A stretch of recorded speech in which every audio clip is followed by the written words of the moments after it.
신립이 그 험준한 요새를 포기하고 뒤쪽으로 물러서서 충주의 남한강변 들판에서 전투를 벌입니다. 왜 그랬을까? 뒤에 해석하기로는 신립이 익숙했던 전법이 기병전이었다는 거예요.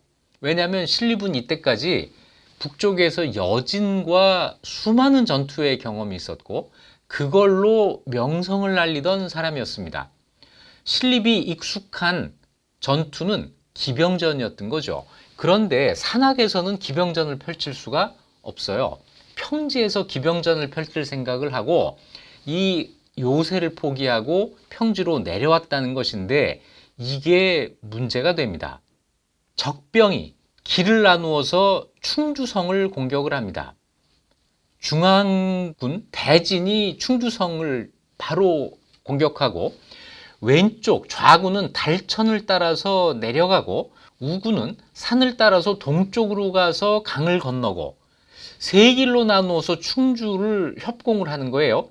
이때 선조 수정실록의 기록이 이렇습니다. 무기가 햇빛에 번쩍이고 포성이 천지를 진동시켰다. 뭔가 기싸움에서 조선군이 밀린 거죠. 신립이 어찌할 바를 모르고 말을 채찍질하여 충주성으로 향해 가니 군사들은 대열을 이루지 못하고 점점 흩어지거나 숨어버렸다.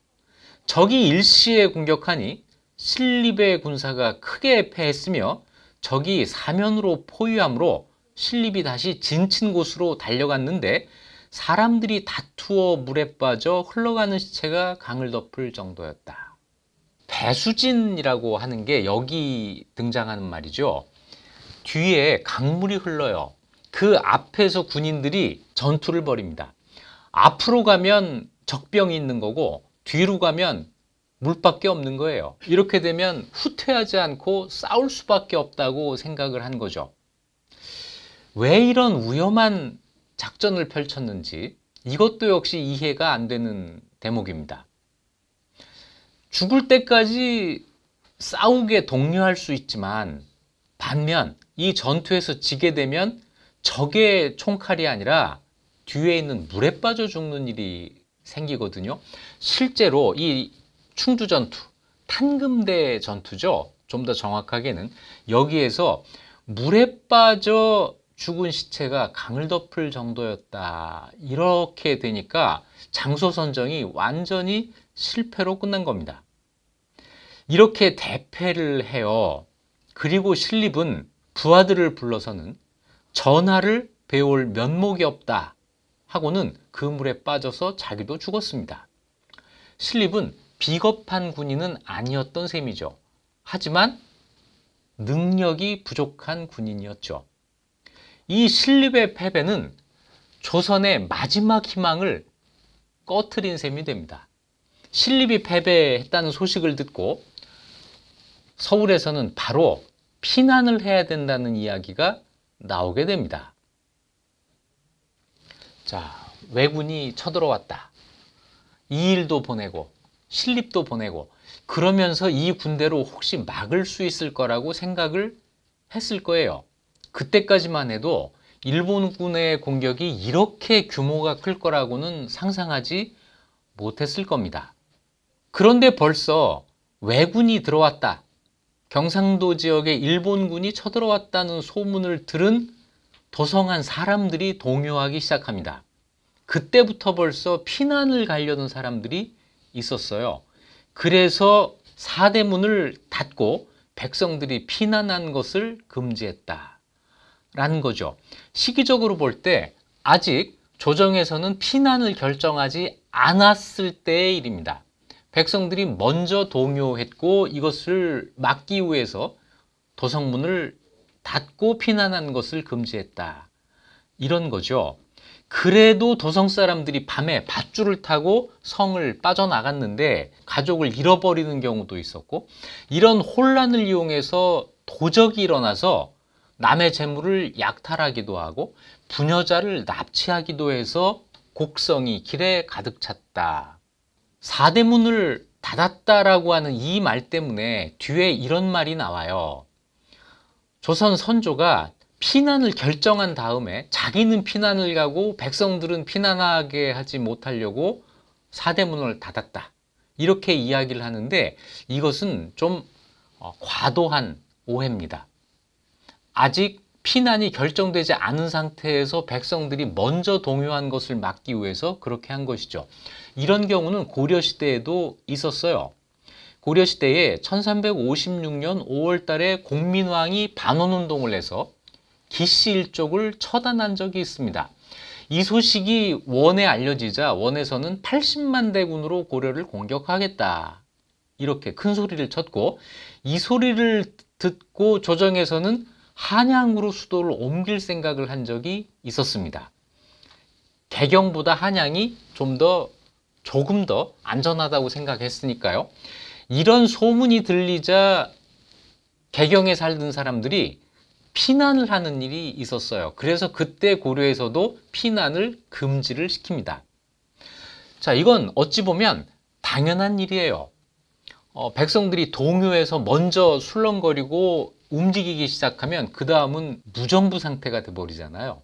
이런 상태에서는 어떤 전략도 짤 수가 없으니까 일단 진정을 시키는 것부터 해야 되겠죠. 자, 이래서 아직 피난 이야기가 나오기 전에 동요한 것을 막기 위해서 사대문을 닫은 것이다 라는 것이고요. 그 뒤에 4월 29일 저녁에 신립의 패전 소식이 전해지고 그때부터 피난할 의논을 합니다. 자, 신립이 패배했다. 그럼 더 이상 막을 군대가 없다. 이렇게 생각을 한 거죠. 그래서 대신들이 왕에게 이렇게 얘기를 해요. 형세가 이렇게까지 됐으니 임금이 잠시 평양으로 가서 거기 머물면서 명나라의 군사를 청해 회복을 도모해야 합니다. 아직 명나라에 이 전쟁이 일어났다는 소식을 알리지도 않은 상태예요. 다시 얘기해서 명나라는 아직 이런 전쟁이 일어났다는 것도 모를 때인데 이때 조선의 대신들이 명나라의 도움을 요청해야 됩니다. 이렇게 이야기를 한 거죠. 이걸 어떻게 봐야 될까요? 그런데 이때 사헌부 장령으로 있던 권회라고 하는 사람이 왕에게 나가서 서울을 지켜야 됩니다. 이렇게 얘기를 해요. 이 모습을 본 유성룡이 이런 말을 합니다. 권회의 말이 무척 충성스럽기는 하나 일의 형세가 어쩔 수 없습니다. 개인적으로는 저런 얘기를 할 수도 있지만 저건 대안이 되질 못합니다. 우리가 지금 서울을 지킬 수 있는 군대가 없습니다. 이 말을 한 거죠. 왕이 전쟁 때 수도를 버리고 피난하는 것, 이걸 파천이라고도 하고 몽진이라고도 하는데 그 당시 한양에 집결해 있던 조선군을 가지고 북상에 오는 일본군과 싸워서 이 성을 지킬 수가 있었을까? 냉정한 계산이 필요합니다. 왜 못 이기나? 하면 된다. 정신승리 이런 거 가지고는 안 됩니다. 여기서 더 나가서 싸우다 죽는 한이 있더라도 싸웠어야지. 그러면 나라가 망합니다. 우리가 알고 있는 이순신의 수군의 승리도 수많은 의병들의 승리도 국왕이 사로잡히면 불가능한 일입니다.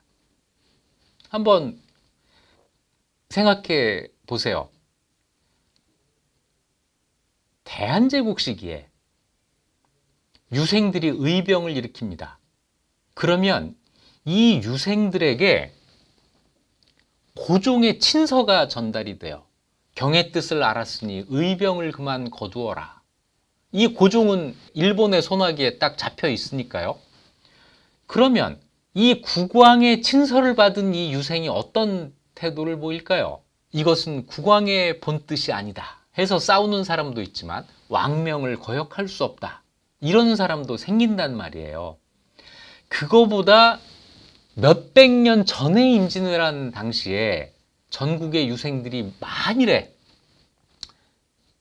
일본군에 사로잡힌 국왕의 친서를 받는다면 어떻게 했을까? 자, 파천이 잘못이 아닙니다. 이것도 못해서 산성에 갇히고 그래서 항복을 하게 된 일도 얼마 뒤에 있지 않았습니까? 자, 파천도 잘해야 된다. 이렇게 봐야 하겠죠. 말하자면 파천도 질서 있는 후퇴, 이게 돼야 하는데 실은 조선은 그것도 제대로 되지를 못했어요. 뭐 그럴 만한 사정이 있다고도 보여지는데 어쨌거나 이 위기 상황을 효과적으로 관리하는 데 실패합니다. 자, 어떤 일이 있었냐면